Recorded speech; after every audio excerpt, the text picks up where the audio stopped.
Masamune was a high school student, handsome and well-built. That morning, right after taking a shower, he stood in front of the mirror, admiring his own figure. He couldn't help but praise his own face and body until he realized that his younger sister, Chinatsu, was in his room. Chinatsu teased her brother, saying he was too narcissistic. Masamune denied it, insisting that he wasn't, and instead commented on how Chinatsu was already eating chips so early in the morning. He wondered why Chinatsu kept entering his room without permission, despite his repeated warnings. Chinatsu, on the other hand, was puzzled about why Masamune seemed to ignore their sibling bond ever since they had lived apart for a while. Masamune looked at an old photo of himself and swore that he would never again become the timid, weak boy he once was. Not long after, their mother, Kinyue, entered the room and told them she had already prepared breakfast. Every dish she made was packed with calories because she believed it would spark Masamune's appetite. But Masamune refused to eat. Kinyue immediately looked hurt, thinking that her son must hate her, especially now that they were living under the same roof again. Chinatsu suspected the real reason was because Masamune had already lost a lot of weight compared to before. Without touching the food, Masamune decided to leave for school. Instead, he chose to drink some milk, explaining that he just couldn't eat high-calorie food in the morning. At that time, his personal motto was simple. The most important thing was to be handsome because good-looking people were special. On his way to school, several female students turned their heads to look at him. Passing by the tennis courts, he paused for a moment to watch a few girls practicing. Suddenly, 3 of them started scolding an awkward-looking boy who they thought had been taking pictures of them. The boy nervously insisted that he had only been texting on his phone. One of the tennis players then recognized Masamune as the new transfer student from last week and invited him to join their practice. Masamune politely turned her down. More girls began to gather around, admiring how high his entrance exam scores were and how well he had played in sports. Hearing those compliments, Masamune smiled. He then praised the girls for practicing so early in the morning, which made their faces turn red, and they shouted excitedly after hearing his kind words.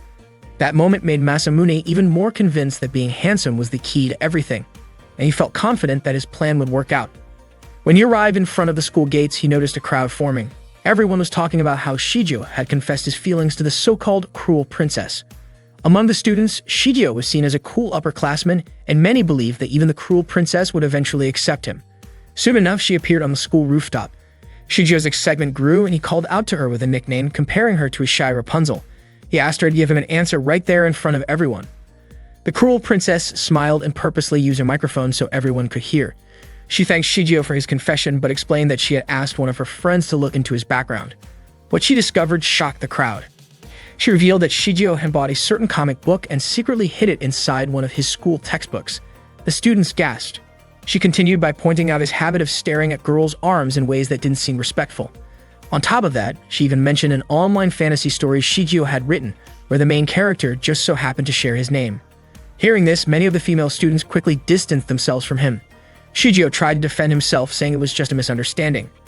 The cruel princess didn't stop there. She even made fun of a mole on his chest, giving him an embarrassing nickname, and boldly wrote that nickname on a long banner for everyone to see.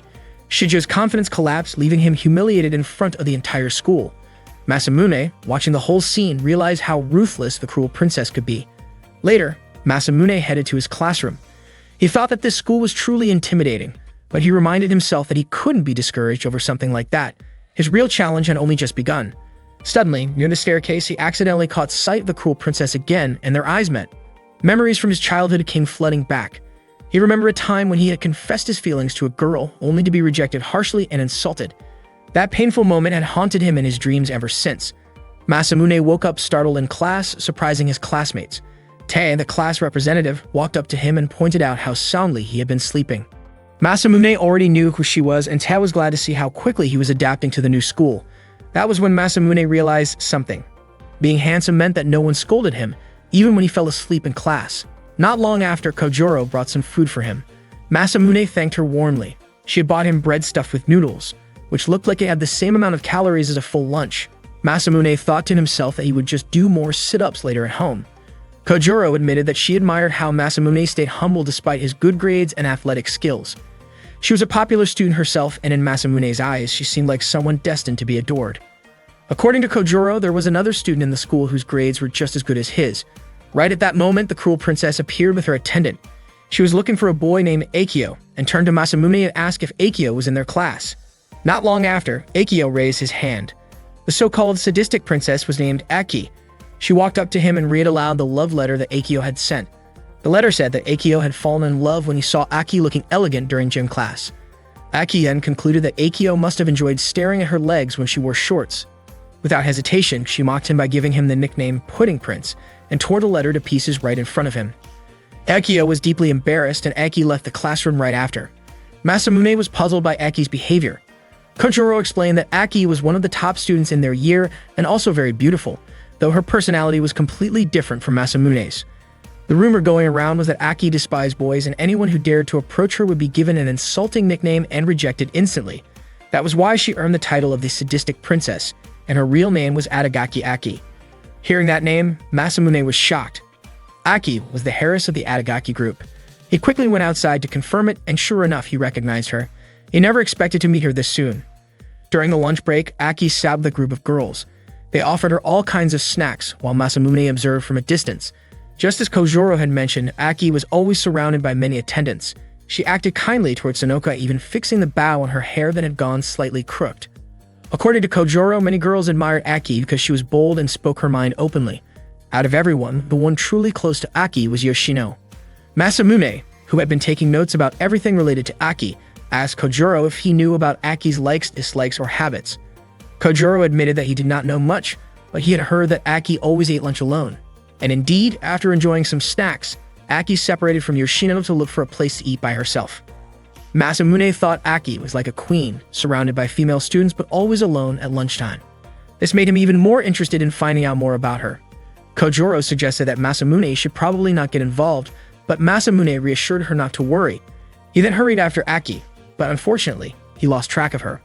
He searched the library, the classroom halls, and even up in the trees, but Aki was nowhere to be found. Then Masamune spotted Yoshino walking quickly while glancing around cautiously. This made him suspicious.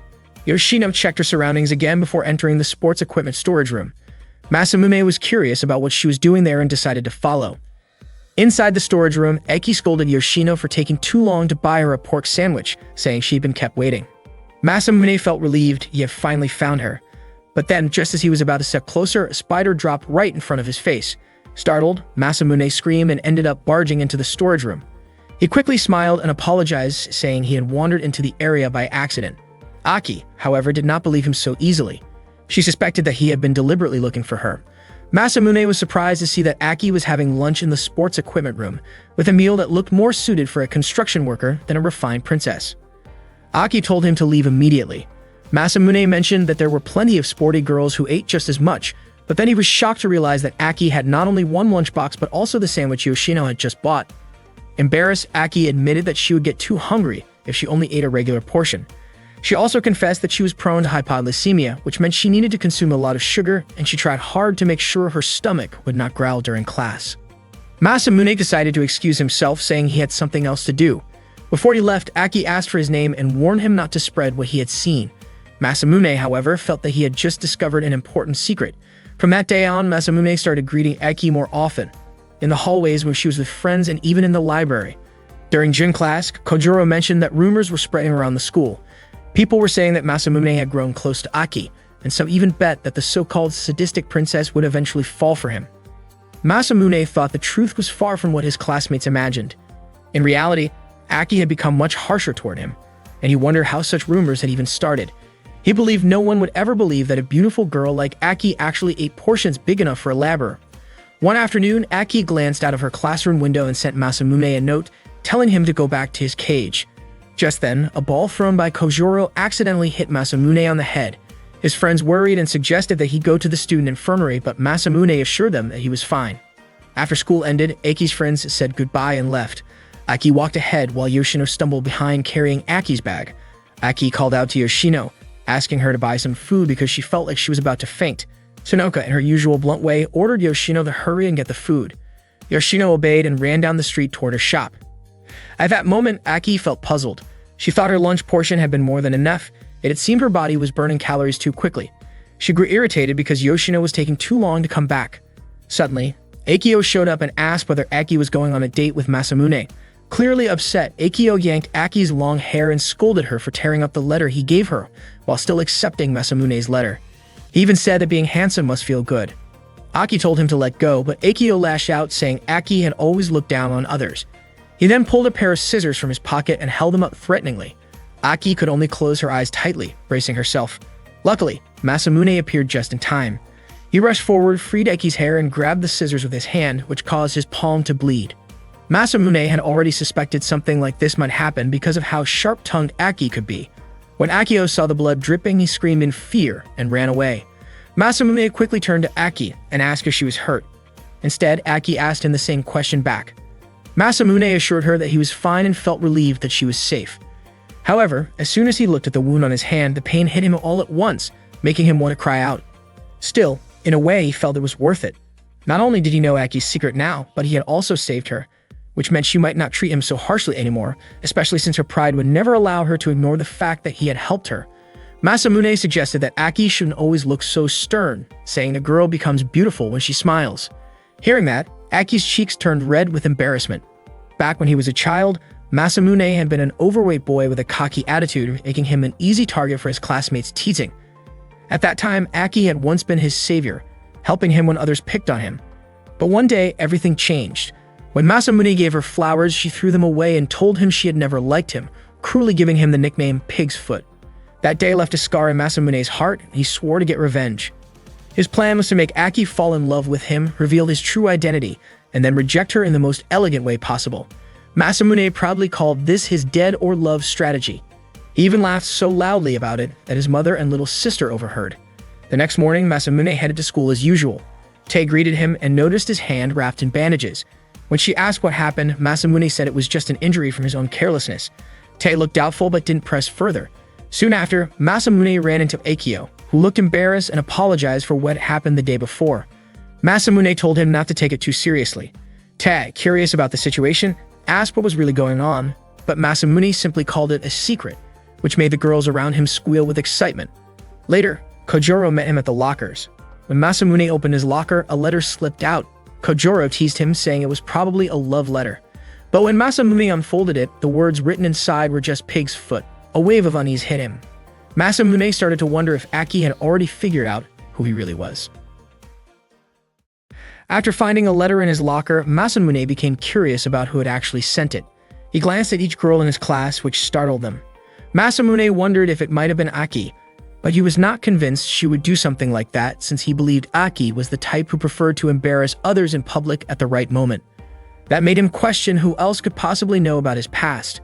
Seeing Masamune looking unsettled, Kojuro asked what was going on with him, which made Masamune briefly suspect if Kojuro might have been the one. Tat also asked why his face looked so tense, but Masamune brushed it off, saying he was fine. Suddenly, a student shouted about pork feet, which shocked Masamune. However, after listening closely, he realized they were only talking about food. Masamune hated remembering the darker parts of his past. Back then, his classmates had mocked him by giving him the nickname Pig's Feet. At that moment, some of his friends approached, assuming that he was not feeling well. Masamune thought they were kind only because they saw him now as handsome.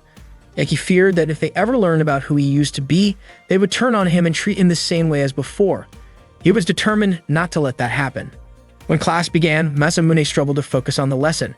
His teacher asked him to read the third paragraph, and as he did, tears suddenly rolled down his cheeks. He explained that it was because of the emotional story of the Hike clan in the textbook. His classmates assumed he was just extremely sensitive. Still, Masamune kept reading, silently vowing to uncover the truth about the mysterious letter. During break, Masamune worried that if Aki ever found out about his past, his entire plan for revenge would crumble. He had gone as far as living with his grandfather and even changing his last name. All those 8 years of hard work and determination would go to waste. His stress grew so heavy that he felt stomach pains. Later, he noticed students rushing to buy bread. It was the first time he had seen such chaos. Among them was Yoshino, whose small body was pushed around in the crowd until she fell, landing right in front of Masamune. He quickly helped her up. Yoshino said it felt like fate was always cruel to her, and that she had given up on ever buying bread again. She then handed Masamune a note with her order: 5 croquettes filled with spicy peppers and 4 pork sandwiches. Masamune pushed his way through the crowd and managed to buy everything on her list. Yoshino was deeply moved when he handed them over, saying it felt like something out of a dream. She even compared Masamune to a guardian spirit statue. As Yoshino was about to leave, Masamune followed, suspecting that bread was actually for Aki. Yoshino tried to get away, but Masamune stopped her, and she quickly apologized. Masamune teased her for a moment before reassuring her that he would not cause trouble and would explain everything to Aki himself. The two then went together to meet Aki. Seeing how Yoshino acted, Masamune thought she resembled Cinderella being ordered around by a strict stepmother. He knew how that felt since he had been bullied himself in the past. When they arrived, Aki scolded Yoshino for taking too long and making her starve. Yoshino kept apologizing as Aki called her slow and careless. Yoshino handed over the bread, and Aki immediately ate it with enthusiasm. Watching from the doorway, Masamune could not understand what part of Aki seemed like a princess. Because she ate too quickly, Aki ended up choking, which set Yoshino running off to find a drink. Masamune stepped inside and asked if Aki was alright, which startled her. She looked around for Yoshino, and Masamune explained that Yoshino had gone to buy tea for her. Aki kept eating and asked why Masamune had come. He said he just wanted to check on her.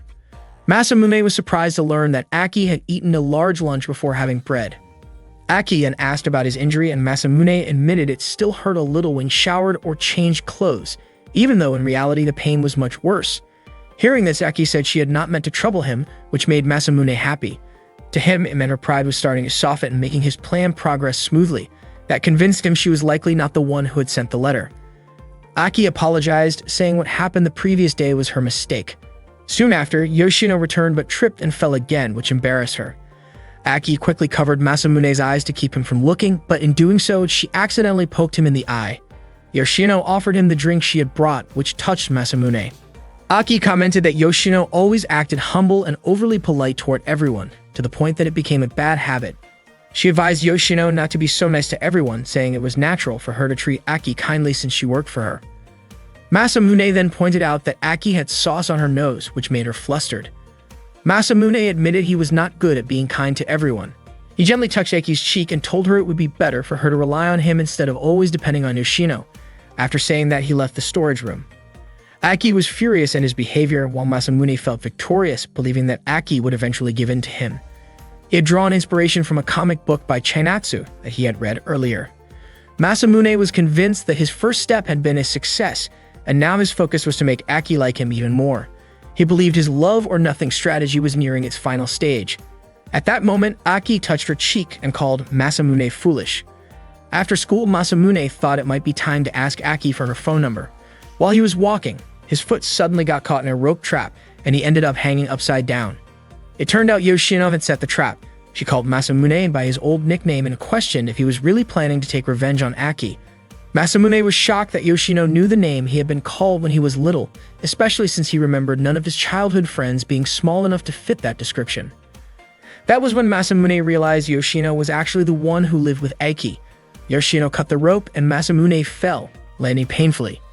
Yoshino explained that her ancestors had been serving the Adagaki family for generations, and her family had already been loyal for over 300 years. That meant Yoshino was not Aki's friend in the way Masamune imagined, but rather someone dedicated to serving her. To Masamune, Yoshino's kind and humble personality had seemed like a Cinderella story, but now it became clear that Aki was not a stepmother figure in Yoshino's life. She was the master Yoshino had always been expected to serve. Masamune felt tricked by Yoshino's demeanor and thought his plan for revenge might have to end there. He told her she was free to laugh at him, and he admitted he did not regret showing Aki what it felt like to be treated the way she had treated him.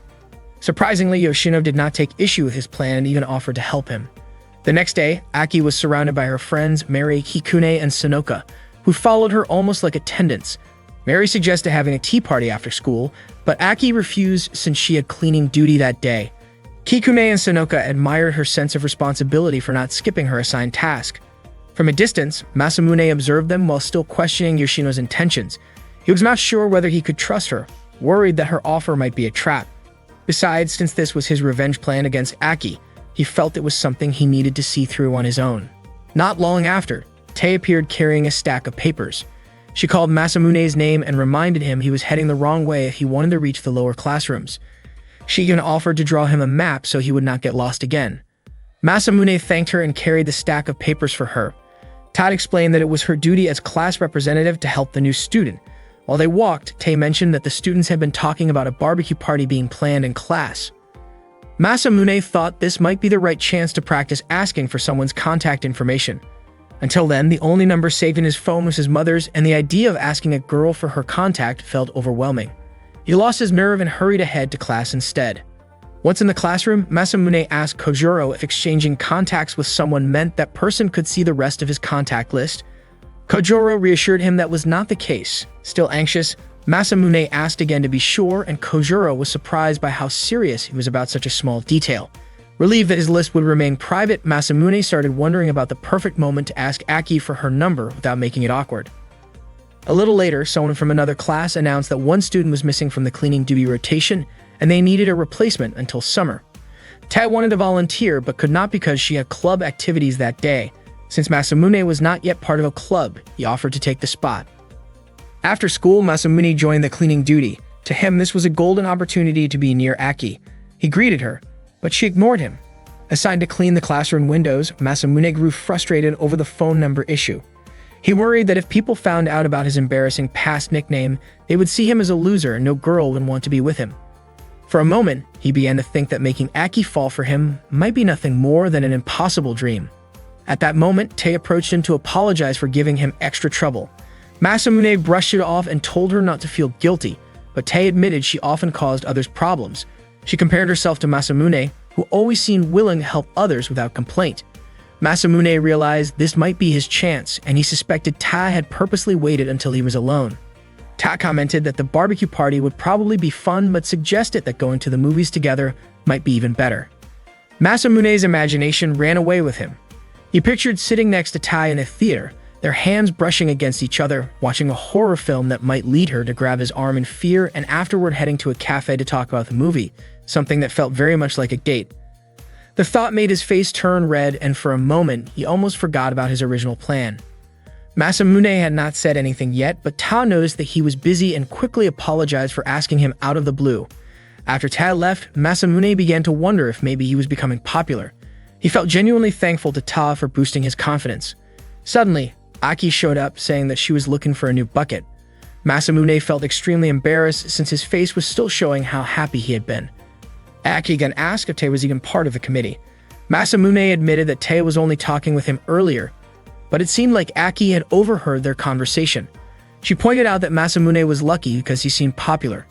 Masamune smiled and suspected that Aki might have sounded a little jealous, since her voice carried a lot of emotion. He said it would be pointless to date someone he did not truly like. Aki asked him which girl he actually wanted. Masamune boldly admitted that he wanted to date her and made it clear that he wanted her to be his girlfriend.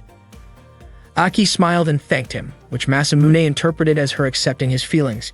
Excited, he asked for her contact and Aki agreed. Masamune could hardly believe it was that easy, and his confidence grew even stronger. However, Aki explained that her phone was being repaired at the moment and promised to give it to him during the next cleaning duty. Masamune then suggested that they meet again at the same time in that classroom. A week later, Aki never showed up at the promised place. Masamune grew bored from waiting until he noticed a letter near the blackboard. When he opened it, he found a clue that led him to check inside the teacher's desk drawer. Inside, he found an origami with another clue pointing to the broom closet. He quickly opened the broom closet and found yet another note leading him to the desk in the back. When he followed the instructions, he found a clue inside a cage. After opening it and being startled by the animals inside, he discovered a final note telling him to return to where it all started. Looking out the window, Masamune saw Aki holding up a rolled piece of paper, revealing that she was rejecting him. She smiled and walked away. Seeing this, Masamune grew upset because he realized Aki had been toying with him. Just then, Yoshino appeared and commented that he was simply unlucky. Yoshino explained that she was actually there to take Aki's place for cleaning duty. Masamune told her she could laugh at him if she wanted, but Yoshino calmly said that he was too naive. If he had trusted her from the start, she could have given him Aki's contact and he might have even been able to go on a date with her. Yoshino then wrote her own contact into Masamune's phone. That day, Ta shared some news with her friends. Based on a teacher's meeting, if even one student in the class got a failing grade, then the entire class would have to attend extra lessons for a full month.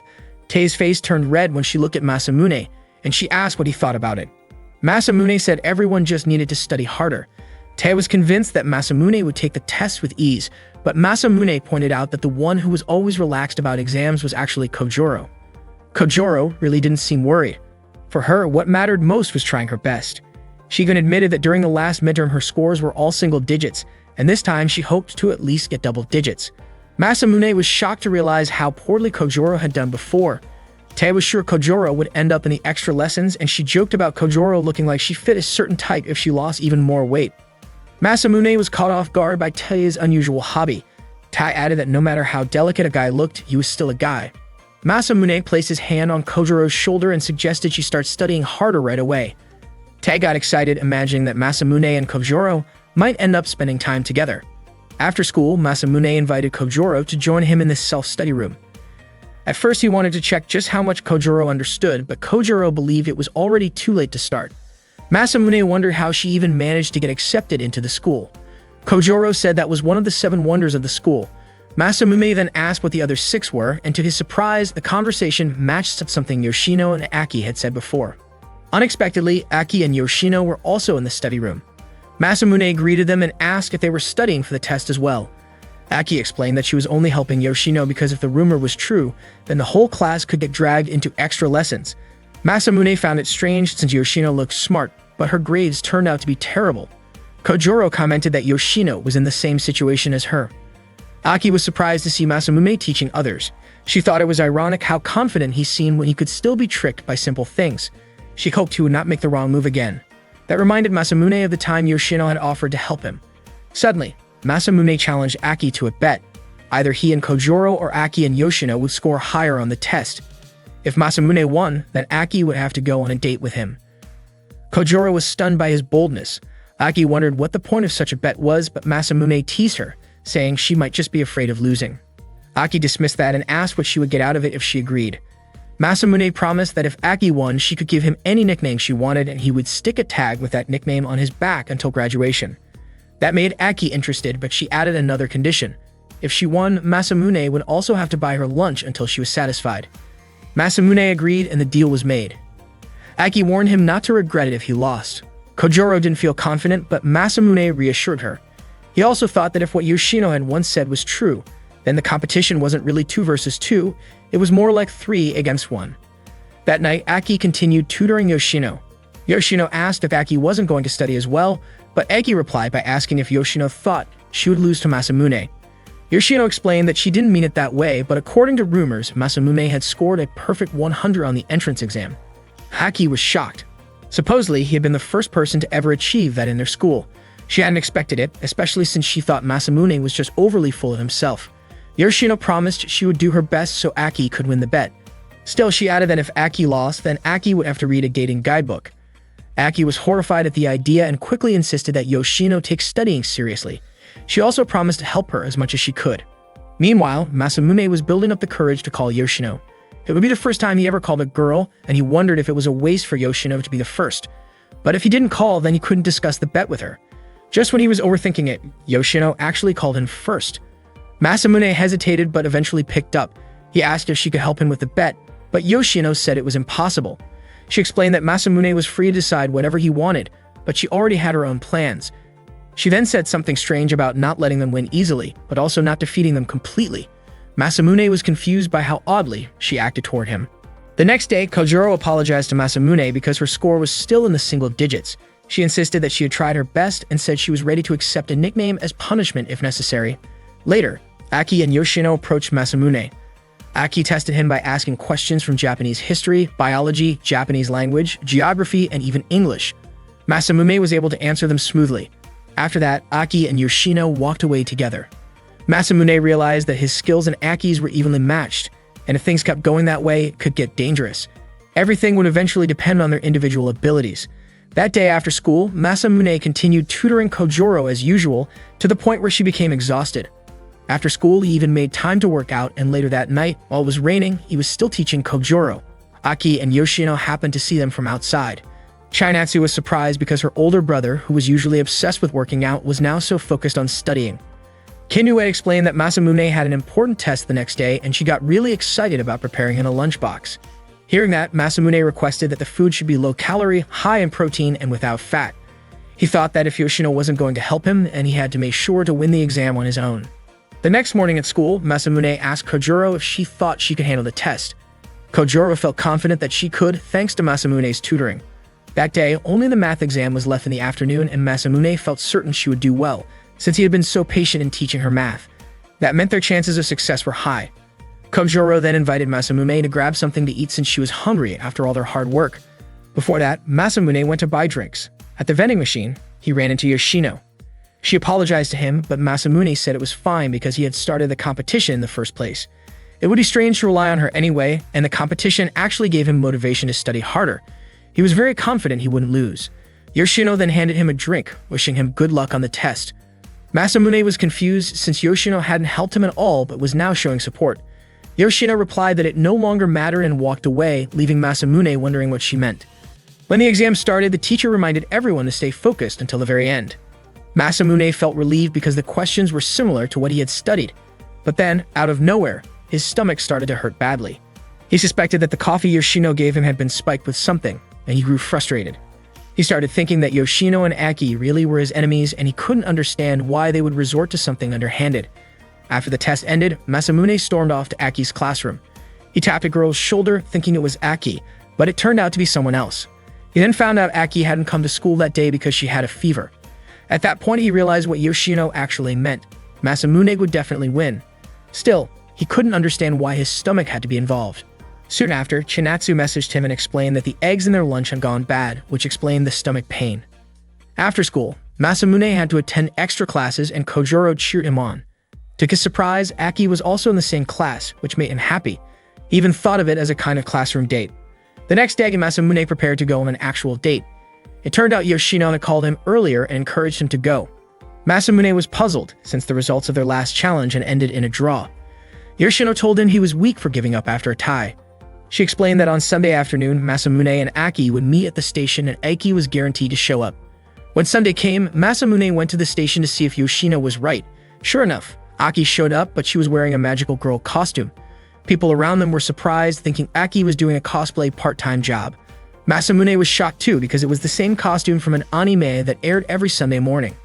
Not long after, a man asked to take a photo with Aki because her costume looked so good, which startled her. Masamune called out to her, and Aki quickly rushed to his side, clearly uncomfortable. The man made a rude comment before leaving, which annoyed Aki, and she gave him a mocking nickname. She then invited Masamune to start walking with her. Masamune asked for an explanation about her outfit, and Aki was surprised he didn't know the so-called dress code for first dates. She explained that to make things less awkward on a first date, both people should wear costumes. Without Aki knowing, Masamune secretly called Yoshino and asked why Aki was acting that way. Yoshino said she had her own plan, and if Masamune trusted her, everything would go smoothly. Since Aki always trusted Yoshino's words and actions because of their long-standing master and servant dynamic, it made things easier to set up without raising suspicion. Masamune wondered why Yoshino was willing to help him so much, but Yoshino quickly ended the call, saying they shouldn't talk for too long or Aki might notice. Before hanging up, she cheered him on and teasingly called him by a silly nickname. Masamune thought that the best move was to just enjoy the opportunity and make the most out of the strange costume date. He went back to Aki and apologized for not really understanding the so-called dress code. Then he asked if that meant Aki was admitting they were on an actual date. Aki was caught off guard and got flustered, blaming the whole situation on Masamune's lack of resolve. Yoshino had apparently convinced her that she needed to support Masamune so he wouldn't fall apart after failing an exam. That was the reason she ended up spending the day with him. Masamune was confused about why Yoshino's story felt so much like a Korean drama. Aki told him that from that moment on, he should try to live more peacefully. She then took him to the movies, and Masamune was surprised when he realized that Aki had rented out the entire theater just for the two of them. Masamune admitted that Aki was still the same as she used to be. When he sat down next to her, Aki asked him to sit farther away instead. They ended up watching a horror movie about zombies that was terrifying. Masamune had forgotten to check what movie they were going to see beforehand, and it turned out to be way too scary, to the point that Aki nearly fainted from fear. Masamune asked if she really hadn't known it was a horror movie, and it turned out Yoshino had been the one who arranged everything. After the movie, Aki's stomach growled from hunger, so the two of them went to a restaurant. Masamune was surprised that she still had such a big appetite after watching something so frightening. As Aki finished each plate, she pushed the empty dishes toward him. Masamune thought that the Aki he had known in the past would have acted much more arrogant, and she probably would have been embarrassed to eat 3 full meals at a restaurant while dressed in a magical hat-appear costume. Out of curiosity, Masamune suddenly asked if her eating habits were something she had always had since childhood. Aki admitted that it might have come from a painful memory in her past. Suddenly, a little girl asked why Aki was wearing such a strange outfit. Masamune was caught off guard, but Aki quickly defended herself, saying her outfit was not strange at all, but actually the costume from Hadapure. She became upset when the girl assumed she was just cosplaying, and the small commotion drew people's attention. Aki insisted that the little girl simply didn't understand and that what she was doing was actually part of a date ritual. Embarrassed, Masamune grabbed her hand and hurriedly pulled her outside. Realizing that everyone had been staring, Aki began to feel that maybe the costume she wore really wasn't normal. The two of them then went to a summer clothing shop. Aki went straight into the fitting room to change out of the costume, and suddenly she screamed loudly. Worried, Masamune rushed toward her. Aki's face turned red when she saw him, and she instinctively hid his face, making him fall down. Back when Masamune was still a chubby boy who often got teased, he had accidentally passed in front of Aki's house and met her. Aki had scolded him harshly, telling him to become stronger. Her words back then had been blunt and merciless. That evening, Masamune woke up with his head resting on Aki's lap. He thought that deep down, her heart was still just as kind as before. When Aki noticed he was awake, she immediately stood up and got ready to leave. Masamune apologized for startling her earlier, but Aki still acted proudly. Later, Masamune called Yoshino to tell her about their date that day. Yoshino explained that her goal in helping him was always for Aki's sake. She believed that Aki needed to do some self-reflection, and that if Masamune ever ended up rejecting her, Yoshino herself would benefit as well. Masamune understood what she meant, though he thought it was a bit much to have been made to sleep on Aki's lap. Yoshino didn't even seem to understand what he was talking about. Masamune then asked her for help again in the future, even calling her teacher as a nickname. At that moment, another one of Aki's maids, Naruno, mentioned that it was rare for Yoshino to talk with anyone besides Aki, and asked if something exciting had happened. Yoshino simply replied that it had been a very exciting day. That day, Masamune was reading a manga that had a touching scene. In it, the male character hugged the female lead in the middle of the rain and said that if the rain was like her tears, then he would not mind getting completely soaked. The scene made Masamune's heart race, and he quickly marked the page in his manga. Not long after, Chinatsu came into Masamune's room because she wanted to borrow a comic. She thought Masamune was still studying. For Masamune, his mission of revenge could also be considered a form of studying. The next morning, Aki left together with Yoshino. She reminded Yoshino not to give her the wrong information again. Yoshino sincerely apologized, and when she saw them from a distance, she felt sure that the revenge plan was really going to work out. After school, Masamune and Aki attended their usual extra classes. That day, they were studying Japanese history. While the teacher explained the lesson, Aki immediately took notes, but Masamune just stared at her instead. Aki noticed and felt uncomfortable, asking him to pay attention to the front. With confidence, Masamune told her that in his eyes there was only Aki. That afternoon, it started raining heavily. Aki had not gone home yet and thought about asking Yoshino to bring her an umbrella. But suddenly, Masamune showed up and offered his umbrella to her. Out of nowhere, he repeated the line from the manga he had read the night before, saying that if the rain was like Aki's tears, then he would not mind being soaked. After handing over the umbrella, Masamune ran off. He was overjoyed, convinced that his strategy of planting seeds of love would succeed. Unfortunately, the next evening, when Yoshino met Masamune outside, she told him that Aki had actually felt disgusted by his actions. Masamune could hardly believe it, but Yoshino explained that Aki had mentioned it 24 times that day. Masamune was upset with Aki, but Yoshino admitted that she also found what he did embarrassing. Masamune defended himself, saying that the scene was from a legendary story and practically a sacred text for girls. Yoshino insisted that was not the point and advised him to keep some distance from Aki. Being overly persistent was not good either, so Masamune needed to control the pace. She suggested that the next time he saw Aki at school, he should act indifferent. When Yoshino got home, Aki immediately scolded her, wondering why she had taken so long at the convenience store. Yoshino apologized, saying a stray cat had chased her, but Aki did not care and just asked for her groceries before returning to her room. Yoshino stood quietly, noticing Masamune's umbrella sitting there. That night, Masamune went back to reading his manga. He realized that the female character eventually became aware of her feelings because the protagonist started acting distant. But on the other hand, he wondered what if Aki ended up hating him if he did the same. He imagined Aki feeling relieved to be free of him. The next day at school, Masamune bumped into Aki in the hallway. Out of habit, he was about to greet her, but suddenly remembered Yoshino's advice. He immediately acted cold and ignored her. When Aki tried to return the umbrella, she was surprised that Masamune had brushed her off and walked away. Back in class, Masamune felt proud that he had finally managed to act indifferent toward her. He thought all of his efforts to build something with Aki might collapse, but since he had already started, he decided to just follow through with it. During another extra class, Aki once again tried to return his umbrella, but Masamune walked past her and chose a seat far away. His classmates were happy that he sat closer to them. Aki noticed how friendly he was with others, but not with her. The following day, Masamune crossed paths with Aki and Yoshino. He believed Aki must have missed him by now, but to his surprise, Aki also acted cold and quickly avoided him. Masamune was shocked and wanted to chase after her, but Yoshino gave him a look that made him stop. He assumed it was her signal that it still was not the right time to approach Aki again. From then on, Aki continued to ignore him whenever they met. Masamune tried to confirm this by following her. In the school restroom, he started wondering what would happen if Aki kept treating him this way. He even questioned if he was just a background character in someone else's story. That afternoon, Masamune was walking alone down the school corridor when Aki suddenly stopped him and called out his name. He was startled by how suddenly she appeared. Aki told him they needed to talk. Normally, when someone wanted to talk to Masamune, they would act shy, but Aki looked like she was annoyed. Masamune suggested they talk another time and tried to walk away, but Aki tossed the umbrella at his head, making him wince. She spread her arms, blocking his way so he could not escape. Aki clearly did not want to let him walk away. When Masamune tried to run past her, she grabbed his tie, pulling him down. Masamune asked her to let go, but Aki refused. She scolded him and called him foolish, demanding to know what he really wanted. Her grip did not loosen, and Masamune felt like the whole situation resembled being cornered by someone tough at school. He realized his fate was nothing like that of a manga protagonist.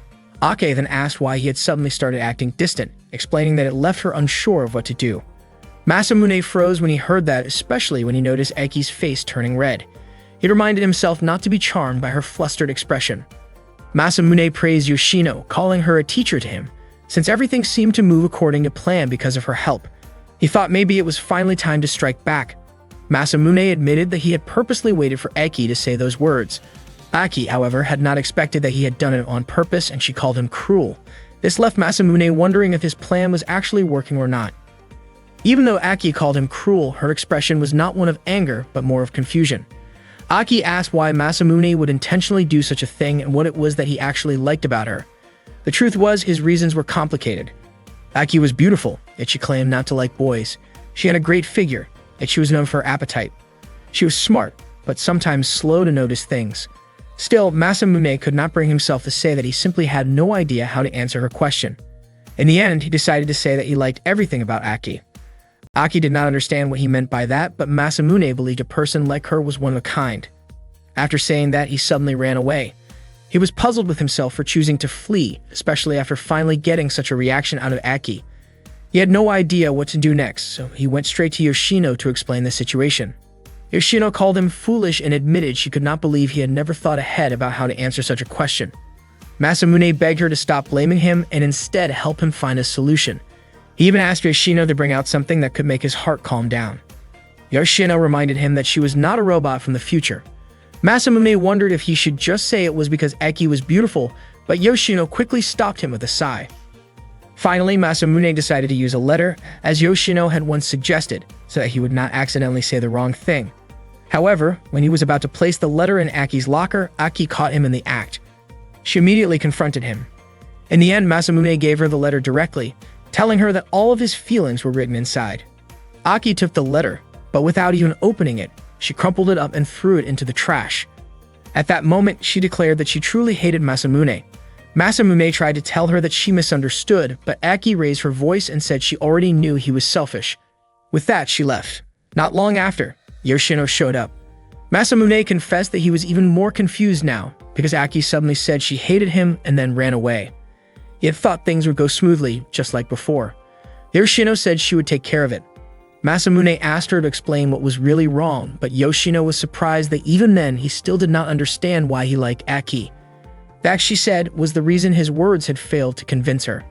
Masamune could not respond. Yoshino told him to stay calm and promised she would make sure Aki agreed to date him. Masamune then wondered if he should really just sit back and let her handle everything like a sidekick. He felt uneasy because the revenge plan had been his idea in the first place, and in his mind, no proper revenge could be achieved just by waiting for someone else to do the work. His pride refused to accept that. That day, for the first time, Aki skipped school. She went to the amusement park alone, worried that her actions might cause problems later. Suddenly, she heard the voice of a girl calling for her dog, which startled her. Aki was surprised by how irritated she had become over nothing. It was all because of Masamune. He had suddenly grown distant, and on top of that, Aki had seen him meeting with Yoshino. This made her doubt his words about liking everything about her. She was convinced Masamune probably said the same things to every girl. She wondered when exactly Masamune had gotten so close to Yoshino, especially since he had asked her out on a date. Not long after, Yoshino appeared in front of Aki. Aki was surprised that Yoshino had never told her about this. Pretending nothing was wrong, Aki told Yoshino to go back to school first. Yoshino explained that she had met with Masamune the day before. He needed someone to talk to, so they had spoken on the phone and exchanged texts often. Aki said it was none of her business, but Yoshino asked if it had made her sad. Aki denied it, saying there was no way she would be upset because of someone as self-absorbed as Masamune. Yoshino touched her face gently and asked if that was truly how she felt. Aki found it strange that Yoshino, who could be clumsy at times, was always sharp when it came to feelings. Even so, Aki kept denying it. She said she would never be sad over anything involving a boy. She had already decided to believe that all boys were liars. In her eyes, they were selfish, careless, and distant whenever they pleased. That was why she claimed she could never fall for one. She said she would not be upset just because Masamune was secretly meeting with Yoshino, and certainly not to the point of liking him. Meanwhile, Masamune was looking for Aki. Yoshino told Aki not to worry because Masamune only liked her and asked if Aki herself did not feel the same. Hearing that made Aki blush. She denied it, but before she realized it, Yoshino had already disappeared. Confused by how quickly Yoshino left, Aki kept walking aimlessly. She was frustrated with herself for being so unsettled. She admitted she had been this way since childhood. She always hurt others first before they could hurt her. She thought it was better to be disliked and avoided than to go through the pain of being hurt. That was why she had always acted cold and sharp-tongued. She started recalling her moments with Masamune. The memories left her more confused than ever. She wondered if Masamune truly liked her or if he was only joking. Deep down, Aki realized she was beginning to feel something too. When Aki was about to cross the street, Masamune suddenly shouted and told her to stop. Aki, who was a bit lost in thought, had stepped forward even though the pedestrian light was still red. A car almost hit her, but Masamune managed to pull her hand and save her just in time. The car came to a halt and Masamune, breathing heavily, admitted he felt relieved that he had found her. At the same time, he was puzzled about what Aki had been thinking to cross the street so carelessly. Aki replied that it was none of his business, but Masamune insisted that it was because if something happened to her, he would not know what to do. Hearing those words made Aki's face turn red, and she suddenly remembered Yoshino's advice about figuring out her feelings.